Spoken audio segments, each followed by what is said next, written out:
to Hollywood Park on a glorious Memorial Day for an exciting day of thoroughbred racing action. The best stakes races in the country are here at Hollywood Park, starting off in the second race with the Willard Proctor Memorial for 2-year-olds going 5.5 furlongs on the main track. Following that race will be the Grade 2 Honeymoon Handicap at 1 1/8 on the Hollywood Park Turf Course. And the feature race, Race 9, will be the Grade 1 Shoemaker Mile featuring Corellian, Mr. Gruff, Campari, Global Heat, and more. Let's enjoy a great day of racing. Here comes Belle of the Bridle, odds-on favorite in the Willard Proctor Memorial. She's a filly taking on the boys.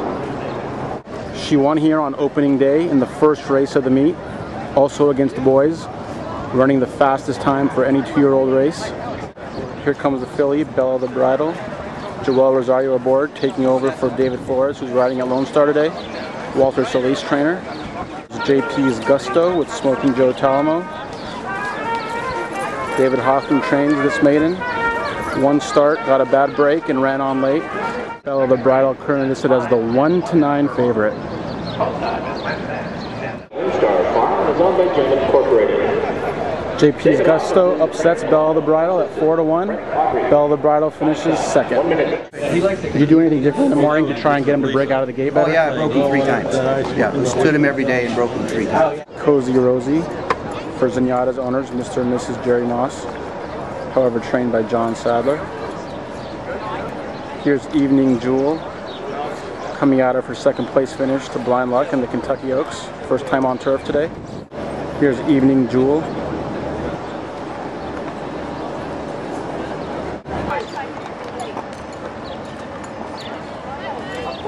Cozy Rosie and Mike Smith. City to City and Joel Rosario, trained by Jerry Hollendorfer. Triple Cream and Tyler Bays for David Hoffman, who just won the previous race with JP's Gusto, owned by world-renowned chef Bobby Flay. Here's Rafael Bejarano and In the Slips for Jeff Mullins and Raul Ayers. Evening Jewel and Victor Espinoza for trainer James Cassidy. Dream to Dream with Brice Blanc for Brian Corner. Rounding out the field is Andina and Smoking Joe Talamo, looking for his 3rd straight win on the day. Evening Jewel currently the 6-5 favorite. Andina 7-2. Cozy Rosie 4-1. Good start. Triple Cream and Evening Jewel shows lead, and in the center, Evening Jewel shows red.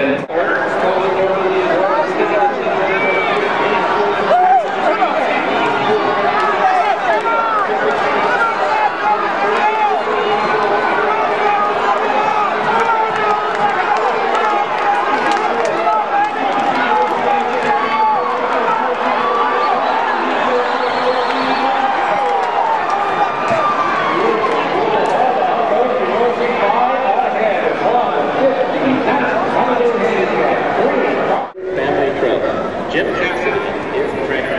Running time, 1:48.87. She just, I mean, she got the capital T and try, doesn't she? How big of a factor was Blind Luck's nose not being in this race factor in your decision to run here? Yeah, absolutely. I was originally thinking about the Hollywood Oaks because she was supposed to go back east, and I see no reason for the two of them to be beating up on each other. So, you know, certainly she has the edge on me, but it's a lot harder on them, I think. Not that the horse that ran second today didn't run a good race, but you know, if I can avoid her, I'm going to avoid her. I'm hoping one day we'll get back together again. What did you tell Victor after the race? Just thank you for walking him. I was worried she was going to be. She was a little keener today than she has been in the past, so I was concerned about going to the lead with no speed in here. I thought if somebody else goes, that'd be great. But then I told Victor, hey, you know, she's keen, she's apt to take you.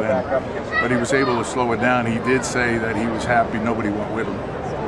She's run really well on all 3 surfaces now, so it leaves your options wide open for where to point her. I told somebody asked me that, and I said, well, I think I'm going to swim her. That's the only thing she hasn't done yet is swim. She's just a wonderful filly, you know. And, I'm very happy for the Brawlers. And American Oaks in your picture now? Yeah, certainly. American Oaks and Delmar Oaks. Well, that takes you to the end of the summer. That takes me to the end of December until the QE2. Yeah. Golden balls for Jim Cassidy. There's Mr. Gruff breaking from the inside post, stretching out for the first time for Ron Ellis. There's Gallant Son for Frank Lucarelli, looking to make it 2 wins in a row over the Hollywood Park Turf Course, having won the Grade 3 Inglewood Handicap. Here's Global Hunter for AC Avila. First start since the Oak Tree meeting at Santa Anita. Here's Victor's Cry, stretching out after 3 straight sprints. Finished second behind Mr. Gruff in the San Simeon down the hill at Santa Anita in his last start. Mr. Gruff, trained by Ron Ellis, Joe Talamo aboard, trying 2 turns for the first time. Corey Nakatani in town to ride Victor's Cry for Owen Hardy. Gallant Son, Mike Smith, trained by Frank Lucarelli. Here's Global Hunter and Omar Barrio, AC Avila's trainer. Golden Balls, Christian Santiago Reyes, taking over for Brice Blanc for the first time. Here's Blue Chagall, aforementioned Brice Blanc, aboard for Julio Kanani. Here comes Corellian, shipping in from the East Coast. Rafael Bejarano aboard.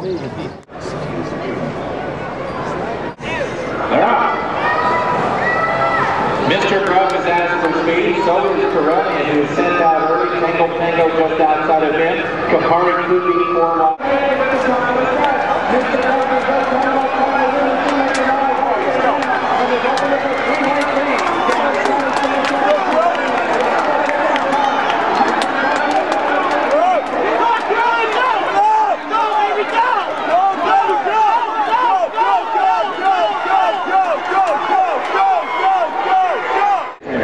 Running time, 1 minute 32.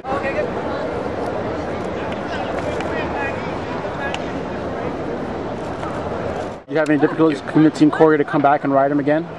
No, you know, I have a good rapport with Corey, and you know, he figures if I'm going to bring him out here, it's not going to be a wasted trip.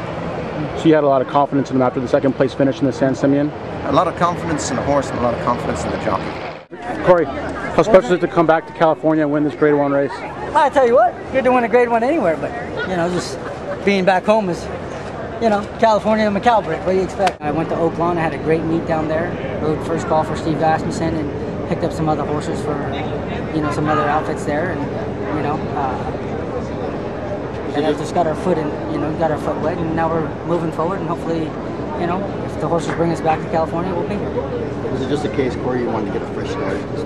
That's what it was. That's you know, after getting hurt, and you know, I broke my collarbone, I had a fracture in my hip, my left ankle, had a fracture in there, and just, you know, working the bugs out and stuff like that. You know, you need time to get the heel. And, you know, finally, you know, in what 20 years of riding, I was off for like 5 months, and it was like one of the first times I was off that long. So, you know, and I needed to, you know, be humble and get back down to the roots of the ground and groundwork, and you know, I was getting those 10 horses. Owen, thank you, buddy. Great job. Okay, I'll give you a shout, huh? Are you going home tomorrow? Yes, sir. I'll be out in the morning. You need me? No.